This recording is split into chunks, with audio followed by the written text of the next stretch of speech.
Hey, tailgaters! Ross of the Pigskin Tales podcast here. Feel that sizzle in the air? That's not just your grill firing up, it's the thrill of upcoming college football season. Get your game day gear ready with Home Field, the premium collegiate apparel brand out of Indianapolis. They're serving up super comfortable, officially licensed apparel with unique vintage designs from over 150 colleges. It's like a buffet of team spirit. Just like your secret barbecue sauce, Home Field digs deep for flavor, unearthing unique logos and mascots from each school's history. You'll be decked out in a piece of nostalgia, ready to be the MVP of your tailgate party. So fire up the grill, chill the drinks, and visit homefieldapparel.com. Again, that's homefieldapparel.com.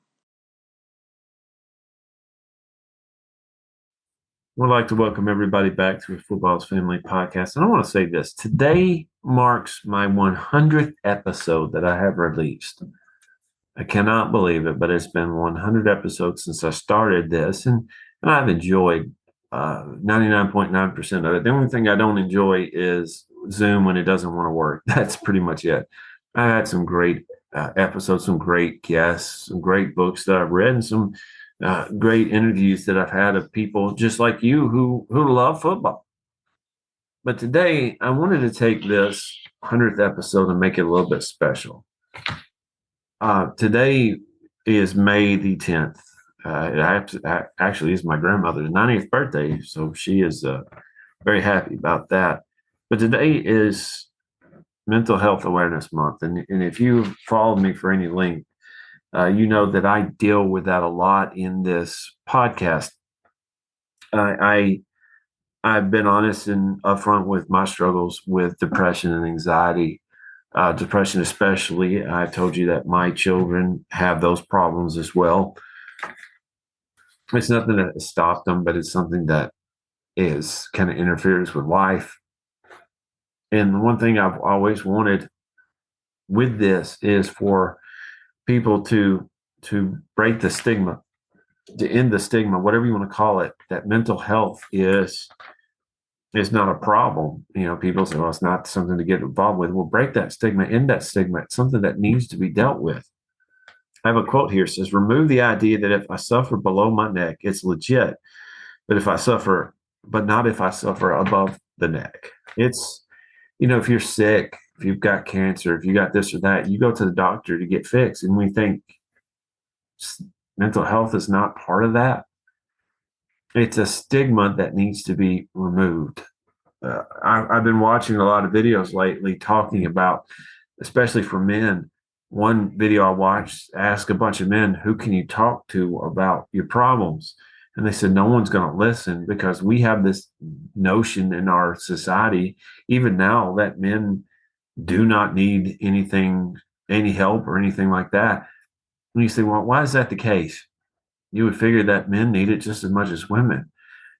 Odds are men are going to have mental challenges like that more than women, although women have a large number of it. In fact, I'm looking at this. There are several more, a large number of percentage of the people in our society have mental health challenges.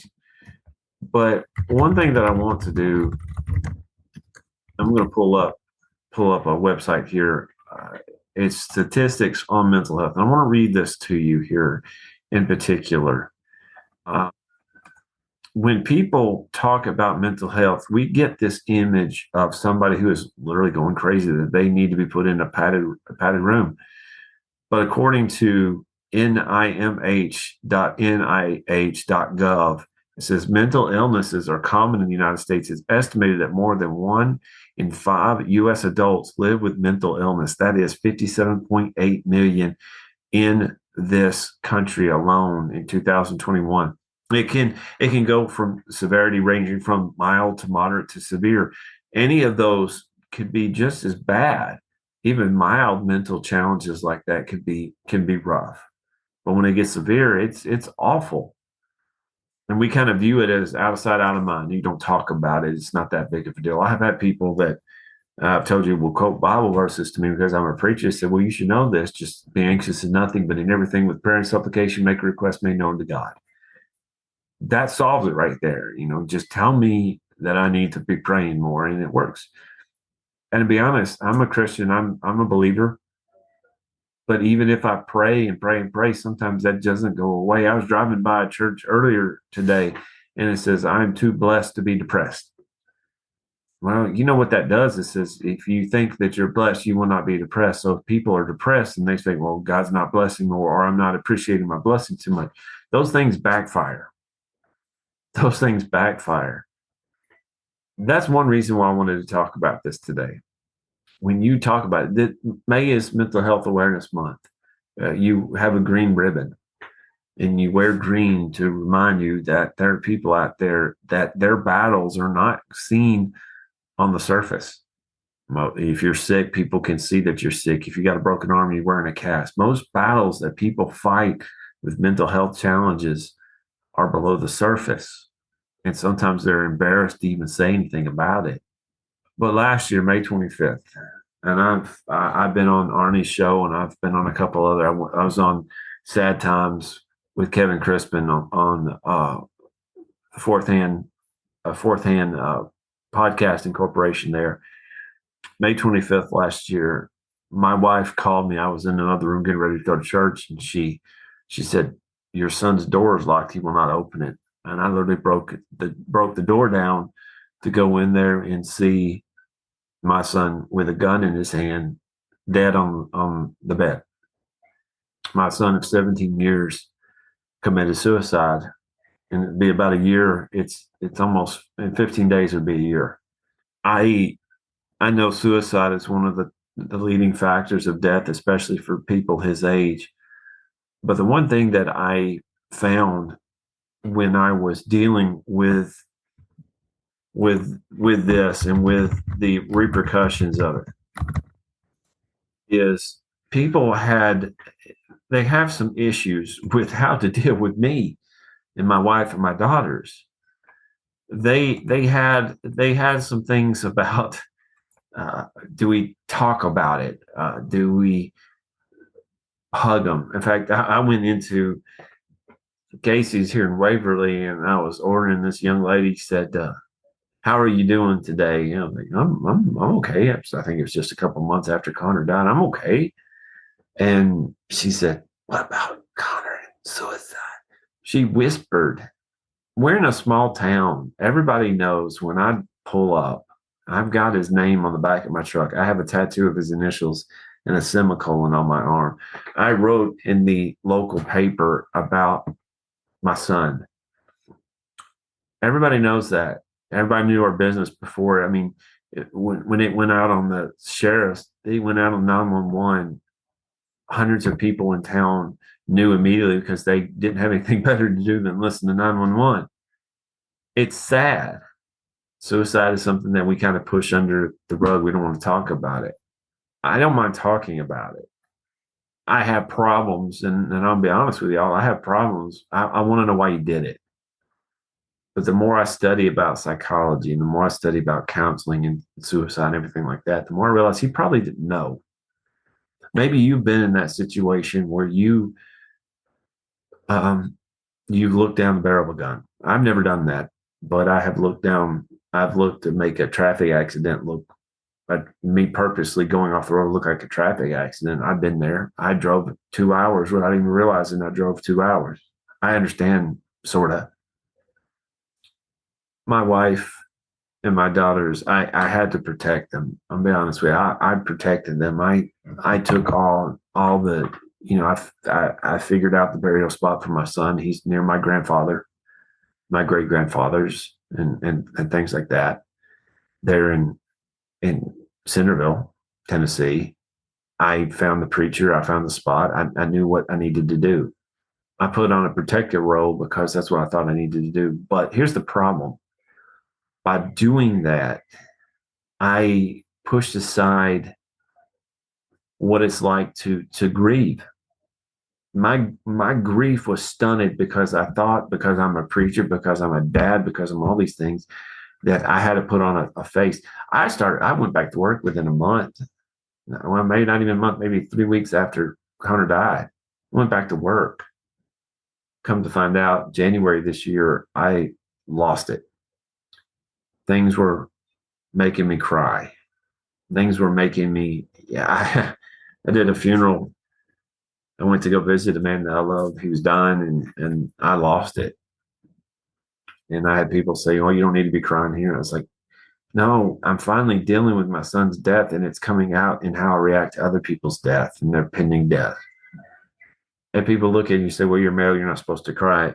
You lose a 17-year-old son who is your best friend, that you look forward to everything that he has. And you tell me if you're not going to cry. That, and I hate this term, but I'm going to use it. That idea of toxic masculinity is stupid. Jesus cried. Other people in history, males who had masculine traits, cried. It's okay to cry, especially when you're hurting. I am now, and this is May, I am now going to counseling. I've been going to counseling for about a year. I'm now starting to figure out that I had been distanced for a long time from my family because I've been trying to figure out ways to cope. And how I felt like I should cope with this is to distance myself from other people. So if they leave me or if they die, it doesn't hurt as much. And guys, that's not how you handle it either. I handled it wrong. I'm just now starting to see that. When people say this is how you're supposed to handle it, I've read self-help books. I've read so many books about grief that I learned that they can give you suggestions, but no one can grieve like you do. You grieve on your own. If you're suffering through depression right now, people can give you advice, but you have to figure out how to get out of it or how to deal with it in your own way. If anxiety is your problem, or if you're going through more difficult things, you've got to figure out ways to get help. I can't tell you how to do that. People can't tell you how to do that. You have to figure out how to get help. How do I get help? How do I ask for help? Where do I go for help? If you're suffering right now from suicidal thoughts, call 988 or text 988. Please get help. Suicide is a permanent fix for a temporary problem, typically. You are worth it. You are worth every bit of it. You are fearfully and wonderfully made. And I believe that 100%. I don't believe there's a problem out there that can't be fixed. It may take time and may take effort, but I don't think there's a problem out there that can't be fixed. In 2021, 48,183 people died in suicide. That's one death every 11 minutes here in the United States. 1.7 million people, adults, attempted suicide. 3.5 million adults made a plan. 12.3 million adults seriously thought about suicide. I want to tell you this. The last couple of weeks, it's getting closer to graduation. My son would have graduated this year. And I feel that I have been robbed. And this is selfish, I know, but we should be enjoying what my son is doing. We went to a couple of awards day and gave out scholarships in his honor, his memory. He should have been receiving them. That guy had about a 35 on ACT. He had a high GPA. He was probably going to go into the Navy, be in the nuclear sub. Even though he's a tall dude, big dude, he would have been working at some high level stuff. I'm watching other kids get awards and being recognized, and I'm trying not to resent them. And it's not right, but go through what we've gone through and try not to resent people for having what you feel like you deserve. I don't resent my son. I don't resent him. I wanted what we have been working for 18 years to happen. In a couple of weeks, they would graduate. He died 2 days before my birthday. So my birthday, even though I'm older and birthdays are not that big of a deal anymore, I know 2 days before my birthday, it's not a happy day. In fact, May 26th, my wife and I are going to go to the Dave Matthews concert here in Nashville area. I don't even know if she's going to go. I want to go, but it's going to be kind of hard to enjoy it. Even though, you think, well, Dave's my guy. I don't even know if I can enjoy that because of what happened. things change big time. But let me tell you this. I know this has nothing to do with football, but family is big in this podcast. Please don't think that that your struggles right now have to end through suicide. Please don't. If you're there, let my voice remind you that you are worth it. You can turn this around if you want to. Suicide is not the answer. And if it is the answer, then change the question. Make sure that even if you're not a believer in any type of religion, you're still unique and important. For me, I know I'm unique and important because I believe God made me that way. But if you don't believe that, that's okay. You're unique in your own ways. If you're struggling with things that I don't understand, that's okay too, because I think there are people out there that can help you. But seek after help. Don't take this all by yourself because it gets overwhelming. But please get help. Go to a doctor. Go to talk to somebody that you trust. Talk to clergy. Talk to a counselor.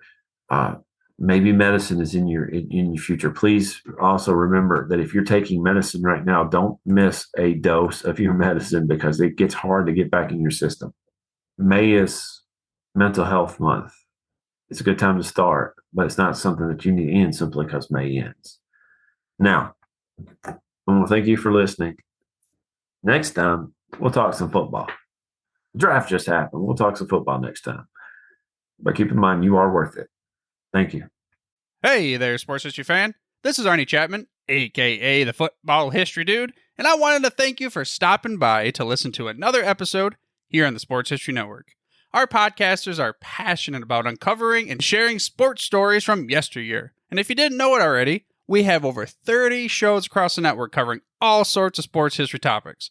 In fact, here's a glimpse into one of our awesome podcasts here on the network. Join George Bozica, the president of the PFRA, and myself, John Bozica, each month for the Professional Football Researchers Association official podcast. We'll discuss the history of the game, the many names of the game, and so many different things for you, making the history of football not only entertaining, but fun at the same time, as we join you on the Sports History Network on the official PFRA podcast. How about that? I bet you're super hyped to go listen to that new podcast, right? Well, to learn about this show and all the other podcasts on the network, head over to sportshistorynetwork.com/podcasts. Again, that's sportshistorynetwork.com/podcasts. Head over there today to find your next favorite sports history podcast.